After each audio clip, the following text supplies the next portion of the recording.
We're joined by Drs. Fauci, Walensky, and Murthy, who I'll turn to in a few moments. First, today, I want to report on the progress we are making in our fight to end the pandemic, specifically as it relates to the President's goals for July 4th. In March, on the one-year anniversary of the start of the pandemic, and less than 2 months after taking office, President Biden provided Americans an update on the whole of government effort he was mobilizing to defeat the virus, and set what at the time seemed like an audacious goal for the country: independence from COVID-19 by July 4th. The President was clear about what achieving this very ambitious goal would require. First, we needed to build on the work we began on January 20th, taking additional bold steps to make vaccines even more accessible to all Americans and to further accelerate the pace of vaccinations. And second, we needed every American to do their part. He said, quote, "If we do all this, if we do our part, if we do this together, by July the 4th, there's a good chance you, your families and friends will be able to get together in your backyard or in your neighborhood and have a cookout and celebrate Independence Day." He said that this would not mean large events with lots of people together, but rather with small groups of close friends and family. Just 3 months later, look at where we are. We have succeeded beyond our highest expectations. Instead of just small backyard gatherings, America is getting ready for a truly historic 4th of July, with large celebrations planned in communities across the country. Here at the White House, we'll be celebrating our independence from the virus with over 1,000 people on the White House lawn, 1,000 of our nation's military and frontline workers celebrating how far we have come as a country in such a short period of time. And here's why we're able to do so. Since the President took office, COVID-19 cases and deaths are down by over 90%. Nearly every state is open for most activities, and the economy is rebounding strongly. Importantly, today, I'm announcing exciting news. We have already met the President's 70% goal for all U.S. adults 30 and older. That's right, for those ages 30 and above, 70% have at least one shot. We got here because the President treated this as a wartime effort, built a whole-of-government response to defeat the pandemic, and mobilized state and local governments, the private and nonprofit sectors, and asked every American to join this fight. In the past 150 days, we went from not having enough supply to securing enough supply to vaccinate all Americans and making every adult eligible for vaccinations months ahead of expectations. We went from not having enough places to get vaccinated to more than 81,000 convenient vaccination sites. In fact, today, 90% of Americans live within 5 miles of a vaccine site. Tens of thousands of sites offer walk-in vaccinations, and thousands are open 24 hours a day on Fridays in June. And Americans have new tools to find the most convenient vaccination sites and free transportation to get to and from sites. We have built an unparalleled, first-of-its-kind, nationwide vaccination program. And as a result, we've successfully executed the most complex logistical task, administering 300 million shots in just 150 days. To put that in perspective, at the pace the U.S. was vaccinating before the President took office, it would have taken 336 days, almost a year, to get 300 million shots in arms. Instead of hitting the major milestone of 300 million shots in June, we would have hit it in December, 6 months from now. And America would have looked a lot different than it does today. We would have lost more lives, more people would have gotten sick, and many of our businesses, restaurants, and schools would still be closed. The President understood that we did not have a day to waste and we have moved at an unprecedented speed. Importantly, Americans have responded to the president's call. More than 175 million Americans have rolled up their sleeves and gotten at least one shot. And over 150 million Americans are now fully vaccinated. As a result, we are close to achieving two aspirational goals we set for July 4th. The first goal was related to the percentage of adults who have at least one shot by July 4th. We asked Americans, state and local governments, and the private sector to help get to 70% of all adults with at least one shot by July 4th. 16 states and the District of Columbia have already met this goal. And let's remember, when the president took office, we were at approximately 5% of adults with one shot. So in just 5 months, we've been racing from 5% to 70%. So how are we doing? Today, I want to drill down on the numbers that show where we have made the most progress and where we have more work to do. We set 70% of adults as our aspirational target, and we have met or exceeded it for most of the adult population. This is a remarkable achievement. When we began our vaccination campaign, we prioritized the most vulnerable. And it's clear from the numbers that this strategy has worked. Looking at Americans 65 and older, our most at-risk group, we have more than 87% with at least one shot. Again, 87% of seniors, who tragically accounted for about 80% of COVID deaths, have gotten at least one shot. And today, nearly 80% of people 65 and older are fully vaccinated. That's life-saving progress. For Americans who are 40 years old and over, 75% have received at least one shot. For Americans 30 and older, we have met the president's goal of at least one shot. That's right, we have met the president's 70% goal for all U.S. adults 30 and over. And based on today's estimates, we're on track to hit the 70% target for those aged 27 and over once the data for the July 4th holiday weekend is fully in. So as to our goal of 70% for all adults, we're going to hit it for adults 27 and older. This is amazing progress and has our country returning to normal much sooner than anyone could have predicted. Where the country has more work to do is particularly with 18 to 26-year-olds. The reality is many younger Americans have felt like COVID-19 is not something that impacts them, and they've been less eager to get the shot. However, with the Delta variant now spreading across the country and infecting younger people worldwide, it's more important than ever that they get vaccinated. We are working with state and local leaders to reach them. We think it'll take a few extra weeks to get to 70% of all adults with at least one shot, with the 18 to 26-year-olds factored in. So to recap, with respect to the first goal of getting at least one shot to 70% of American adults, already we're at almost 90% for 65 and older, over 75% for 40 and older, and 70% for 30 and older. We will meet the 70% goal for ages 27 and older by the end of July 4th weekend, with a few extra weeks needed for the 18 to 26-year-olds to get vaccinated. Now, everyone involved in this effort knows, and the President has said repeatedly, our work does not stop on July 4th or at 70%. But we use this aspirational goal to drive progress in a very short period of time. It has taken a huge collective effort, and we have made significant progress. The second aspirational goal we set was to have 160 million Americans fully vaccinated by July 4th. For context, only 3 million Americans were fully vaccinated when the president came into office.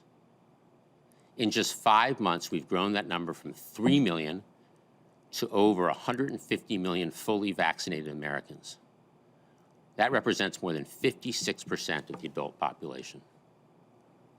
This is important progress across the country, and we will hit 160 million Americans fully vaccinated no later than mid-July. Throughout the last 5 months, the President has set goals to rally the American people behind defeating this virus, with the most important and most ambitious being to celebrate our independence from the virus on July 4th, for America to look like America again. And thanks to the President's whole-of-government effort and the American people stepping up to do their part, we are there. The virus is in retreat in communities across the country. We are entering a summer of joy, a summer of freedom. This is cause for celebration, and that's exactly what Americans will be able to do on July 4th. Celebrate independence from the virus. But we're not done, because for all the progress we've made as a nation, individuals who are still unvaccinated are still at risk. We are not leaving anyone behind in our response. And we will continue to put equity at the center of everything we do and focus on helping at-risk and hard-hit communities drive up vaccination rates. We want every American in every community to be protected and free from fear of the virus. That's why we'll keep working to vaccinate more Americans across the summer and into the fall. As I said, we are not stopping at 70%, and we're not stopping on July 4th. And as we push to get more Americans vaccinated, we're also focused on leading the efforts to vaccinate the world. We're in a position to do so because of our success here at home and because we've secured enough supply, more than enough supply for all Americans. In the last week alone, we have shipped millions of surplus U.S. doses overseas, including to our neighbors in Mexico and Canada, as well as Taiwan. In total, we've already committed to sharing 580 million doses, and we expect to continue to commit more and more to the world over the summer months as we help lead the fight to end the pandemic across the globe. Now to say more about why the progress we are making here at home matters, let me turn it over to Dr. Fauci. Dr. Fauci. Thank you very much, Jeff. I'm going to just spend a few minutes now recapitulating what Jeff said about where we are, where we want to be, and how we get there, and what the obstacles are. Because then I have the first sign. As Jeff has said, our aspirational goal for July 4th was 70% of the adult population receiving at least one dose. But that is not the goal line, nor is it the end game. The end game is to go well beyond that, beyond July 4th, into the summer and beyond, with the ultimate goal of crushing the outbreak completely in the United States. Now, what are one of the main obstacles for that? Obviously, it's under-vaccinated people and under-vaccinated regions of the country, particularly among the young. And as Jeff said, particularly among individuals 18 to 26, although any age of an unvaccinated person is someone we need to get vaccinated as we concentrate on the younger. Next slide. If you take a look, for example, can I have the next slide, please? There are 16 states plus the District of Columbia have vaccinated greater than 70%. 4 U.S. states have vaccinated less than 50. And so between them, you have 30 states between 50 and more than 70%. And those are the individuals that we need to concentrate on. But let's take a look at what the challenge is. Next slide. If you look at the growing threat of what we're all concerned about, the Delta variant, what do we know about that variant? The transmissibility is unquestionably greater than the wild-type SARS-CoV-2 as well as the Alpha variant. It is associated with an increased disease severity as reflected by hospitalization risk compared to Alpha. And in lab tests associated with moderate decreased neutralization by sera from previously infected and vaccinated individuals, but efficacy, as I'll get to in a moment, is something that is held up. Next slide. Let's take a look at the UK, because we have followed the UK in so many respects with regard to the B117 Alpha. But look at what's happened to the UK from February to June, i.e. this month. The gray shading was the B117, the Alpha. Look at how the Delta in red completely began to dominate the isolates throughout the UK to the point where it's well over 95% now. Next slide. Among whom is this taking place?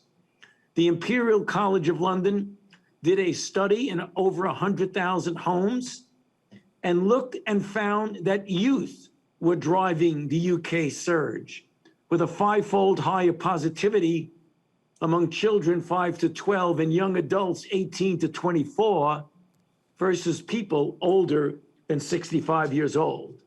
Next slide. Look at what's happening in the United States. We seem, as was the case with B117, we seem to be following the pattern with the Delta variant, with a doubling time of about 2 weeks. If you look from the May 8th with 1.2 to 2.7 to 9.9, and as of a couple of days ago, 20.6% of the isolates are Delta. Next slide. Here is now some of the good news and one of our tools, the effectiveness of the vaccines. In this case, 2 weeks after the second dose of Pfizer-BioNTech was 88% effective against the Delta and 93% effective against the Alpha when you're dealing with symptomatic disease. Next slide. When you look at hospitalizations, again, both the Pfizer-BioNTech and the Oxford-AstraZeneca are between 92 and 96% effective against hospitalizations. You put all of these things together and you come to what we would call a self-evident conclusion. Next and last slide.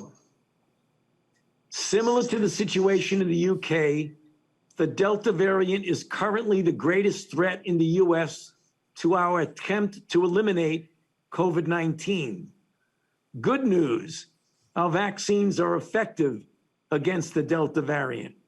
Conclusion, we have the tools, so let's use them and crush the outbreak. I'll hand it now over to Dr. Walensky. Thank you, Dr. Fauci, and good afternoon, everyone. Let's begin with an overview of the data. Yesterday, CDC reported 9,860 new cases of COVID-19, and our 7-day average is about 10,350 cases per day. This represents a decrease of nearly 18% from the prior 7-day average and is the lowest 7-day average since March 25th, 2020.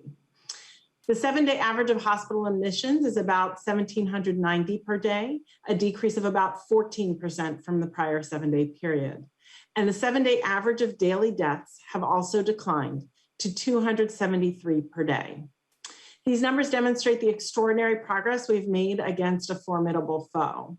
Thanks to our vaccination programs, we are seeing a dramatic decline in deaths, hospitalization, and cases. And we will continue to vaccinate people across the summer months. COVID-19 vaccines are available for everyone ages 12 and up. They are nearly 100% effective against severe disease and death, meaning nearly every death due to COVID-19 is particularly tragic because nearly every death, especially among adults due to COVID-19, is at this point entirely preventable. This new virus forced too many of our families to accept death as its outcome for too many of our loved ones. But now this should not be the case. As more Americans have rolled up their sleeves to get vaccinated, we have chipped away at the ability of the COVID-19 virus to cause more illness and more suffering. As I've often said, this virus is an opportunist. As long as there are those who are not vaccinated, COVID-19 will remain a threat. CDC continues to follow the prevalence of the Delta variant of COVID-19, as you have just heard. In the last 2 weeks, the prevalence of cases resulting from the Delta variant has doubled to just over 20%, as Dr. Fauci just showed. This variant represents nearly half of all infections in HHS regions 7 and 8.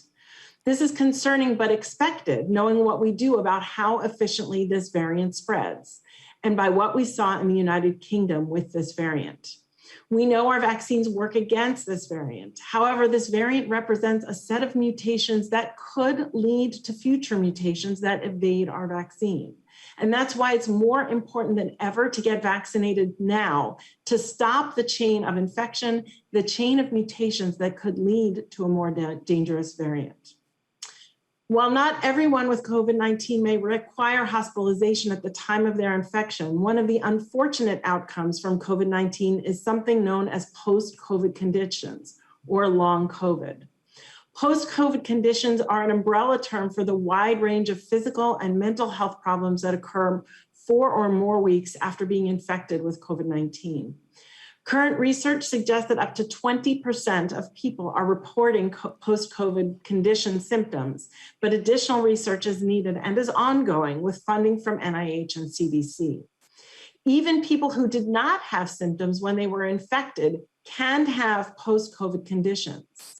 Symptoms may vary and may include fatigue, brain fog, headache, loss of smell or taste, dizziness on standing, heart palpitations, chest pain, difficulty breathing, cough, joint or muscle pain, depression and anxiety, and insomnia. These symptoms can persist for weeks or months after first being infected with the virus that causes COVID-19 or appear weeks after infection. For some people, they can be severely debilitating.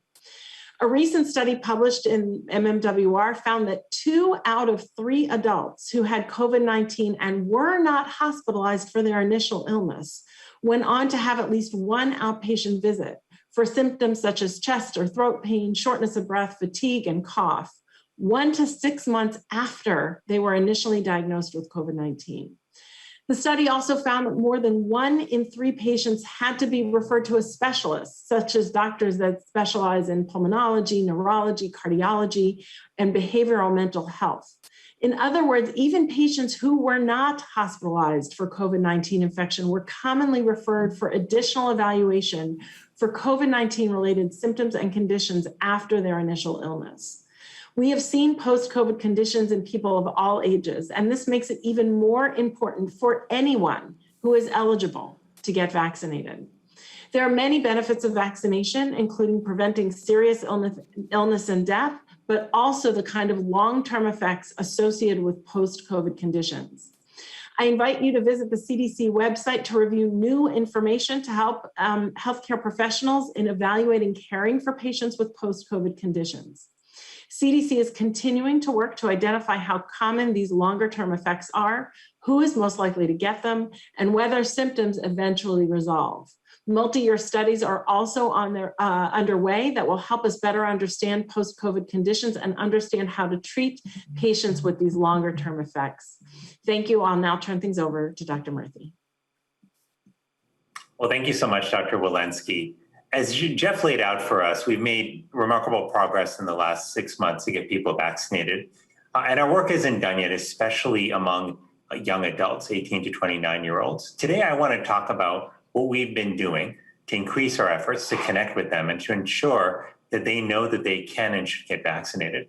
First, we focused on connecting directly with students in this age group. Through the COVID-19 College Challenge that was launched for the month of action, colleges and universities are now taking part in a pledge to commit to take action to get their students and communities vaccinated. Over 700 colleges and universities have already signed the pledge. And last week, we launched this student community corps, where students participate in bi-weekly calls to learn best practices and hear from their peers about how they can talk to friends, family members, and other community members about getting vaccinated. Second, we've also partnered with companies nationwide who are offering incentives for young people. This includes major sports leagues, which are offering discounts and ticket giveaways. Spotify, which has launched a sweepstakes giveaway for tickets to independent music venues, and includes stores that are now offering free items when a customer shows their vaccination cards. And as of today, Walgreens is giving every person who comes in to get a vaccine between now and July 4th a $25 gift card. Third, we also know that misinformation continues to be rampant on many online platforms that young people visit, which is why we're meeting them there with accurate information through trusted messengers about the COVID-19 vaccine. We've launched media campaigns to reach different communities within this age group, including our Digital Day of Action, which reached more than 280 million people across Facebook, Twitter, and Instagram, plus celebrity PSAs on more than 850 radio stations. We've organized Instagram Lives with influencers and a YouTube town hall where influencers and creators are in conversation with public figures and doctors, including those of us on this press conference and President Biden. And we're also meeting gamers where they are. Riot Games has been airing vaccine.gov PSAs on their e-game live streams and is working on other ways to connect with young people on video game platforms.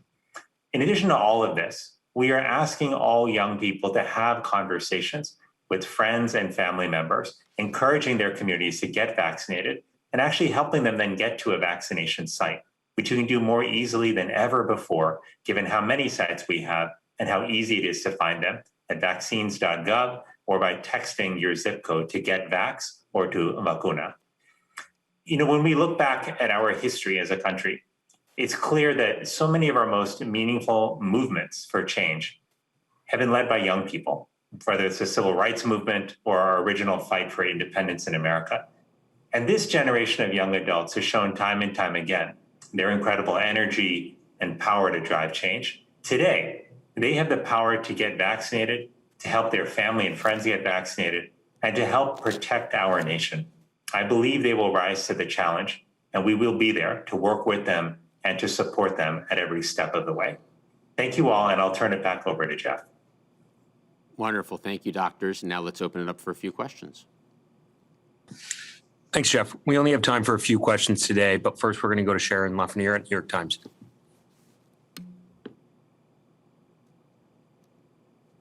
Thank you. Sorry, I have to unmute. So I would like to ask, what will happen this winter if there continues to be a solid 20 to 30% of the adults who refuse to get vaccinated? Could there be a renewed surge? Could we even get back up to like 1,000 daily deaths, or are those days behind us? Dr. Fauci? There's the persistence of a recalcitrant group that doesn't get vaccinated. There will be local type of regional spikes and outbreaks. I don't foresee what we refer to as a surge as we have known it, namely the three major surges that we've experienced over the past year and a half. I don't think even under those circumstances that you're going to see things like 1,000 deaths a day.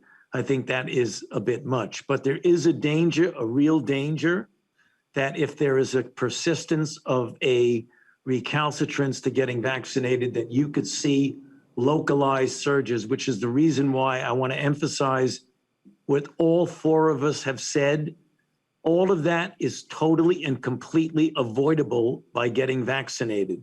So the very fact that you bring up the question, which means there's a reality that that could happen, should hopefully stimulate people to appreciate that they have within their own wherewithal to prevent that from happening, to get vaccinated. And I would just add, with 70% of people over 30 already with at least one dose, with 54% of Americans, adult Americans, fully vaccinated, we have a very strong platform to build off of, and we're going to continue to vaccinate millions and millions more Americans across the coming months. Next question. Caitlin, CNN. Thanks so much for doing this. Since we're not going to hit this goal now of 70% with one shot by July 4th, can you say when you do expect to hit that goal? And then secondly, I noticed there's been a lot of focus on the milestones that they've hit so far. Should we expect any new goals on vaccinations going forward from the administration? So, Caitlin, just to summarize where we are, we're already at people over 30 and over. We're at 70%. By July 4th, we'll be over 70% for 27 and over. And within a few weeks, we will be over 70% or over for the whole adult population. And then we're going to continue to drive across the summer and into the early fall to vaccinate more and more people. I'll leave it to the president to set an additional goal.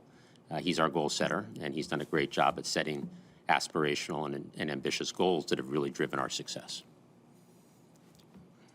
Jeff, Nancy if I could just add one thing to this, and thinking of this just as we do in medicine when we're taking care of patients, you pay attention to numbers like their lab values and other numbers that are important, but the most important thing at the end of the day is how's the patient doing? How are they feeling? What can they do?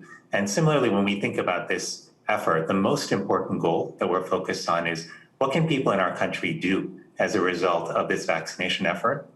And there, I think what's been encouraging to me and so many of us is that we have actually exceeded where we thought we would be. We thought people would be able to get together, have barbecues again if they were vaccinated. We're finding now, given the progress we've made, thanks to the hard work of people all over this country, that we can not only do that, but if you're vaccinated, you can be part of large gatherings. You can participate in so much more of life that we have missed out on over the last year. So I think it's just important to keep in mind that the most important metric at the end of the day is what are we able to do in our lives? How much of normal have we been able to recapture? And I think what we're seeing now is that we have exceeded our expectations, that we've just got to keep going, because until everybody's under that umbrella of protection, until everyone has their way of life back, we're not going to stop in our vaccination effort. Dr. Murthy, I couldn't agree more.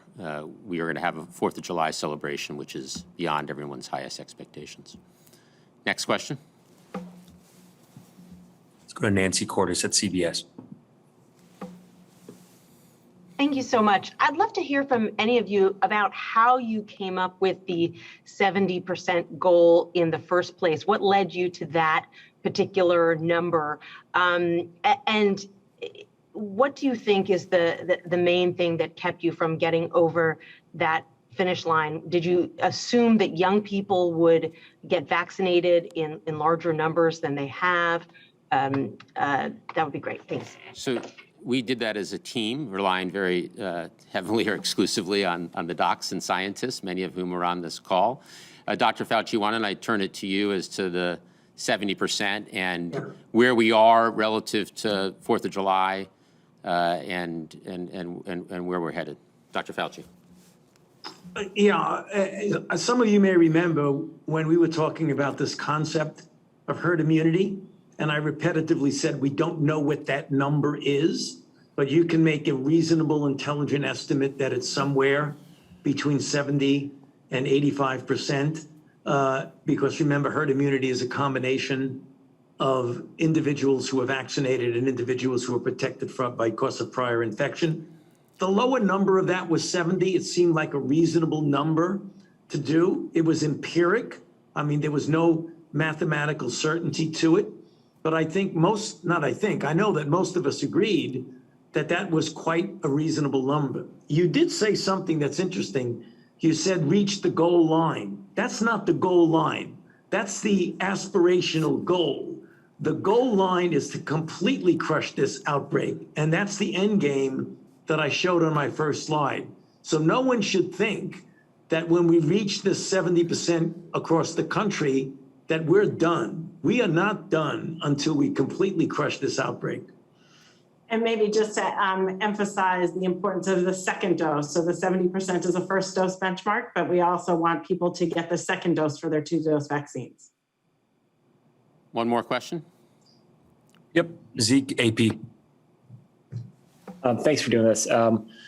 For those 4 states that haven't even reached 50% of their adult population yet vaccinated, is the White House looking at a different approach to those states? Is there, we've heard from some of those governors saying they're not, it's a personal choice for folks who are not quite, should we expect to see a different strategy from you all going forward? And then secondly, after July 4th, a lot of these incentive programs run out. To Dr. Walensky's comment that sort of every COVID death at this point is preventable. Is the White House going to phase out its promotional campaign to drive people to vaccinations if at this point, you're throwing the chance of winning the lottery at folks and they're still not getting vaccinated? Is that all going to go away? And this is obviously people's personal choices. Zeke, this intensity that you've witnessed across the last 5 months is going to continue for the foreseeable future until all Americans can get vaccinated. So we will continue to meet people where they are, mobile clinics, doctors' offices, pharmacies. They'll continue to make it even easier and more convenient for people to get vaccinated. People have questions about the vaccines, and we want to make sure that we're answering those questions, addressing those questions at the local level through doctors, through faith leaders, through trusted messengers at the local level. So we're not slowing down at all. If anything, we're speeding up, as Dr. Fauci has talked about, until we crush this disease.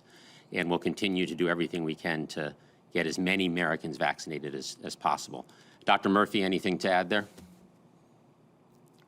I think that's exactly right, Jeff. And Zeke, our approach and what we've learned over this past many months is that we have to go more and more and more local as this vaccination effort proceeds. It is through the one-on-one conversations. It's through making access even easier and readily available to people that we're going to reach more folks. And we'll continue to support states and local, counties and city health officials in their effort to get people vaccinated. We're not going to let up. I know July 4th has been an important deadline, but this continues long after July 4th. We're not going anywhere, that's for sure.